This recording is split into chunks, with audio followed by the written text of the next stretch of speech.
ওয়াকআপ সংশোধনী বিল বাতিলের দাবি সহ একাধিক দাবিতে আইএসএফের কনভেনশন রঘুনাথগঞ্জে। শনিবার বিকেলে উমরপুরের মঙ্গলজনে হয় কনভেনশন। উপস্থিত ছিলেন আইএসএফের বিধায়ক তথা সংগঠনের চেয়ারম্যান নওশাদ সিদ্দিকী। মুর্শিদাবাদে এসে গঙ্গা ভাঙন প্রতিরোধ নিয়ে শাসক দলকে কটাক্ষ করেন আইএসএফের চেয়ারম্যান তথা ভাঙ্গড়ের বিধায়ক নওশাদ সিদ্দিকী। রঘুনাথগঞ্জে কনভেনশনে এসে মাস্টার প্ল্যানের দাবি করেন নওশাদ। গঙ্গা ভাঙন আজকে সমস্যা নয়, দীর্ঘদিনের সমস্যা। আমি নিজে দুবার শামসেরগঞ্জ ভিজিট করে গিয়ে বিধানসভাতে তথ্য নিয়ে, মুর্শিদাবাদ জেলার থেকে তথ্য, মালদা জেলা থেকে তথ্য নিয়ে এই এলাকার গঙ্গা ভাঙনের বিষয়টা নিয়ে উত্থাপন করেছি এবং সেখানে প্রস্তাব রেখেছিলাম যে এখানে একটা মাস্টার প্ল্যান তৈরি করতে হবে।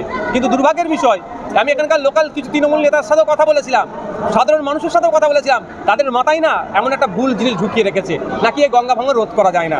আচ্ছা, আমরা দীঘায় অনেকে ঘুরতে যাই, সমুদ্রের পাড়ে, এটা তো নদী, ওটা পাড়, যেভাবে ঢেউগুলো এসে পাড়ে মেরে আবার ফিরে যাচ্ছে, তাহলে কীভাবে কংক্রিটের বাঁধ নির্মাণ করেছে যে বাঁধকে ভেদ করে যেতে পারছে না।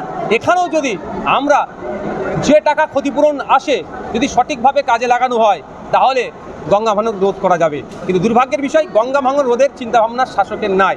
কারণ হচ্ছে এই গঙ্গা ভাঙনের ফলে যে ক্ষতিপূরণটা আসে, যে ত্রাণটা আসে, আমার যারা ক্ষতিগ্রস্ত ভাই তারা তো পায় না, এরা লুট করে নেয়। তারা ফি বছর এরা চায় 2-4টে ঘর ভেঙে যাক, কিছু জমি তলিয়ে যাক, ওটা দেখিয়ে টাকা তুলে আত্মসাৎ করব।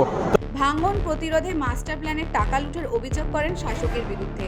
ওবিসি সংরক্ষণ বহাল রাখা, ওয়াকআপ সংশোধনী বিল বাতিলের সহ একাধিক দাবিতে আইএসএফের কনভেনশন হয় রঘুনাথগঞ্জে।